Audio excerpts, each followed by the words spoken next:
नमस्कार, मैं आपका डॉक्टर परवेज आलम।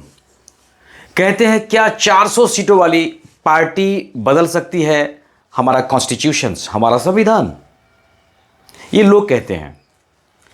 आखिर किस नियमों के कसौटी पर खरा उतरने के बाद जो है ये बात कह रहा है कि 400 सीटों वाली जो है पार्टी, अगर कोई भी पार्टी जो 400 सीटों के पार अगर जाता है तो हमारे कॉन्स्टिट्यूशन जो हमारा संविधान है उसको बदल सकता है। इसी बात का विश्लेषण करने के लिए मैं आया हूं। थोड़ा वीडियो को डीपली समझेंगे तो समझ में आ जाएगा। मेरे दोस्त, जो पूरा संविधान है, जो कॉन्स्टिट्यूशन है, इंडिया का जो संविधान है, क्या वो सही मायने में बदल सकता है? और बदलने पर क्या हुआ?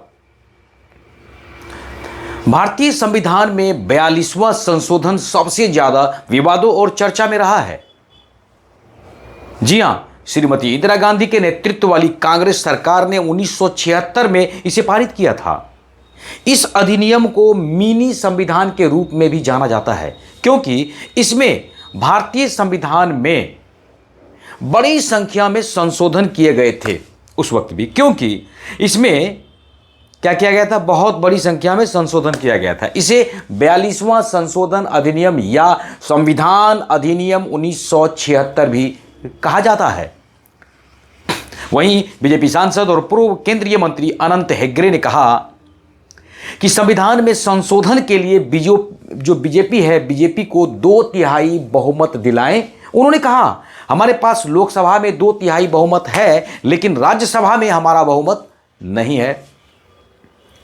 जो आने वाली यानी कि आगामी लोकसभा चुनाव में एनडीए को 400 पार सीटें मिलने पर राज्यसभा बहुमत हासिल करने में मदद मिल सकती है। उनके इस बयान पर राजनीति थोड़ी गरमा गई। जी हां, हालांकि ऐसा नहीं है। संविधान में अब तक संशोधन या बदलाव नहीं किया गया, ऐसा नहीं है। जून 1951 की बात है। जून 1951 में संविधान में पहला संशोधन हुआ था। जी हां, उसके बाद यह सिलसिला लगातार चलता आ रहा है। कुल संशोधनों का औसत निकाला अगर जाए तो हर साल तकरीबन 2 संशोधन संविधान में होते रहे हैं। जी हां, इमरजेंसी के वक्त तो संविधान में इस हद तक बदलाव किए गए थे कि अंग्रेजी में इसे कॉन्स्टिट्यूशंस ऑफ इंडिया की जगह कॉन्स्टिट्यूशंस ऑफ इंदिरा कहा जाने लगा था। इंदिरा गांधी ने एक ही संशोधन में 40 अनुच्छेद तक बदल दिए थे।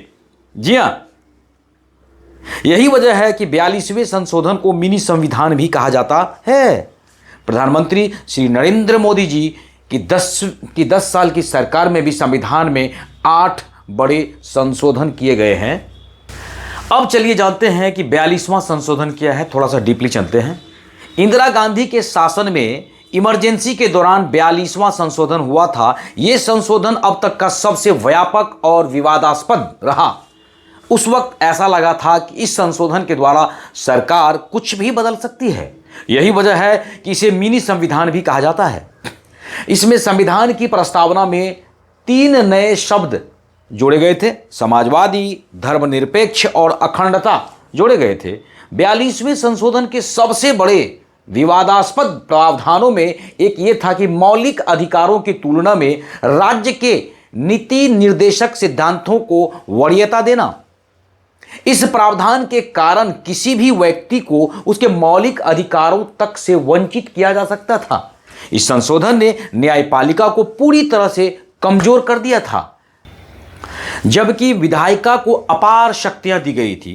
केंद्र सरकार को यह भी शक्ति दे दी गई थी कि वे किसी भी राज्य में कानून व्यवस्था बनाए रखने के नाम पर कभी भी सैन्य या पुलिस को या पुलिस बल भेज सकती थी। दूसरी तरफ राज्यों के कई अधिकारों को केंद्र के अधिकार क्षेत्र में डाल दिया गया था। जी हां, अहम बात यह थी कि किसी भी आधार पर संसद के फैसले को कोर्ट में चुनौती तो बिल्कुल नहीं दी जा सकती थी। किसी विवाद की स्थिति में संसद विधायकों की सदस्यता पर फैसला लेने का अधिकार उस वक्त यानी कि जब भी हो सिर्फ राष्ट्रपति को दे दिया गया था। संसद का कार्यकाल भी 5 साल से बढ़ाकर 6 साल कर दिया गया था। इस संशोधन के खिलाफ सड़क से लेकर संसद तक जमकर बवाल हुआ। सियासत गरमाई बहुत ज्यादा। हालांकि 1977 में जनता पार्टी की सरकार आई और उसने इस संशोधन के कई प्रावधानों को 44वें संविधान संशोधन के जरिए रद्द कर दिया गया। संविधान की प्रस्तावना में हुए बदलाव से छेड़छाड़ बिल्कुल नहीं की गई। अब जानते हैं कि इंदिरा गांधी ने क्यों किया था आखिर संविधान में व्यापक बहुत बड़ा बदलाव। मेरे दोस्त, देश के इतिहास में 19 मार्च 1975 को पहली बार ऐसा हुआ था कि जब तत्कालीन प्रधानमंत्री श्रीमती इंदिरा गांधी को कोर्ट में गवाही देने के लिए आना पड़ा था। दरअसल 1971 के लोकसभा चुनाव में रायबरेली सीट पर इंदिरा गांधी ने राजनारायण को 1 लाख से भी ज्यादा वोटों से हरा दिया था। राजनारायण ने गलत तरीकों से चुनाव जीतने का आरोप लगाकर इलाहाबाद हाई कोर्ट में याचिका दायर की थी। 12 जून 1975 को इलाहाबाद हाई कोर्ट ने चुनाव में भ्रष्टाचार के आरोप में प्रधानमंत्री इंदिरा गांधी के रायबरेली चुनाव को अवैध करार दिया गया था। विपक्षी दलों ने इंदिरा से इस्तीफा देने की मांग तेज कर दी थी। उस वक्त सुप्रीम कोर्ट ने हाई कोर्ट के निर्णय पर स्टे दे दिया था, मतलब रोक दिया था। लेकिन पार्टी में भी एक खेमा इंदिरा से नैतिकता के आधार पर इस्तीफे की आवाज उठाने लगा था।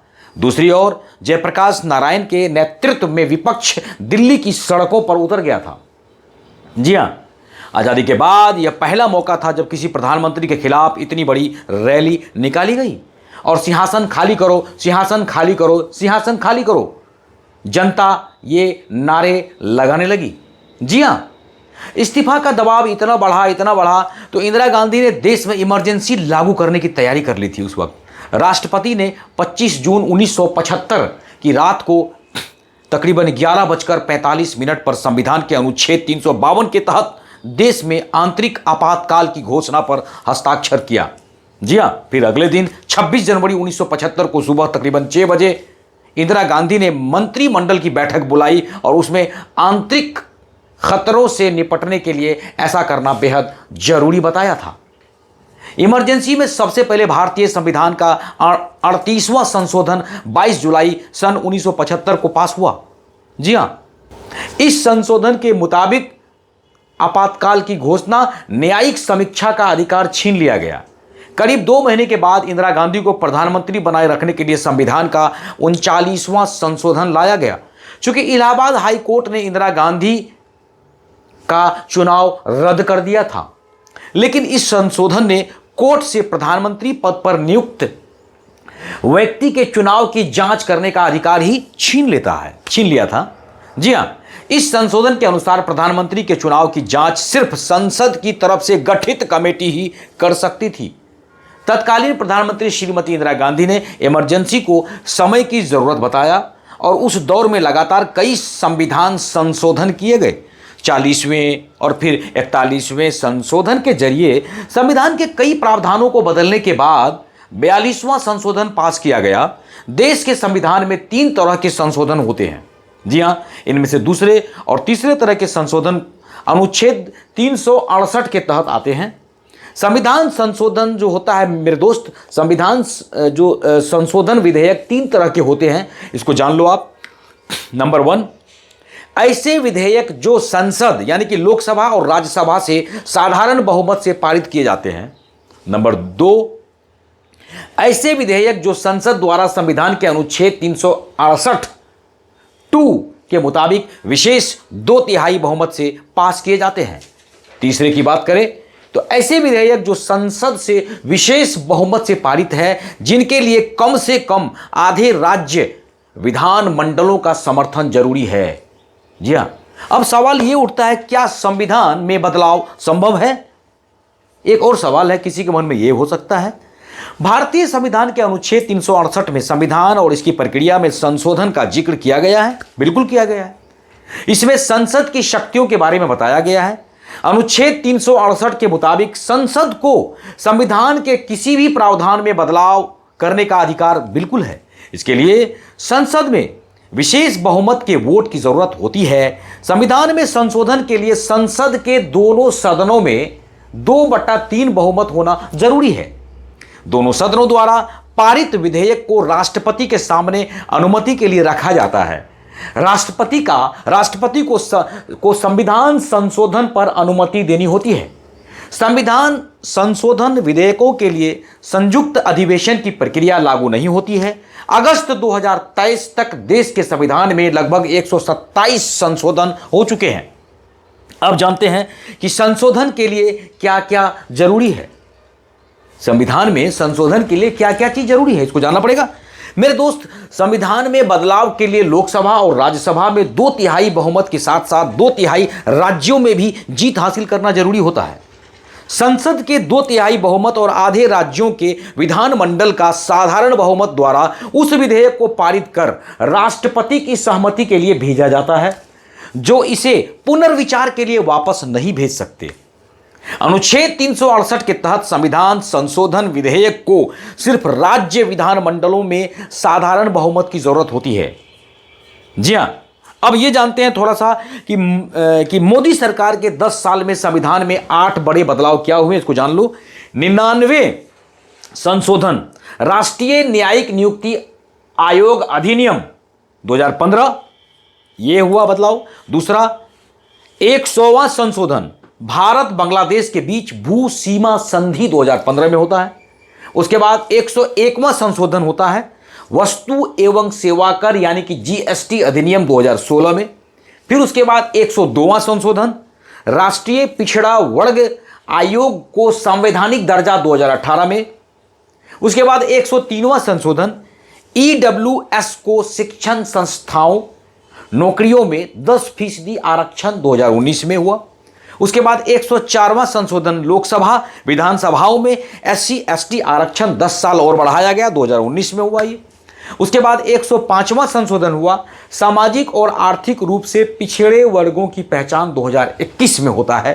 फिर उसके बाद 128वां संशोधन जो हुआ, महिलाओं को विधानसभा और संसद में 33% आरक्षण 2023 में ये होता है। जी हाँ, संविधान MN संविधान गणनीय संज्ञा किसी देश या, मतलब मैं ये बताने संविधान क्या चीज है ये जान लो थोड़ा सा मेरे दोस्त। संविधान जो होता है MN संविधान गणनीय संज्ञा किसी देश या संगठन का संविधान कानूनों की एक प्रणाली है जो औपचारिक रूप से लोगों के अधिकारों और कर्तव्यों को बताती है। तो आई होप दोस्तों मैंने कम समय में पूरी जानकारी आपको दे दी। वीडियो कैसा लगा बताइएगा और वीडियो को ज़्यादा से ज़्यादा नॉलेज के लिए शेयर करें। तब तक हमारी वीडियोस पर बने रहिए, मस्त रहिए और खुश रहिए। जय हिंद, जय भारत।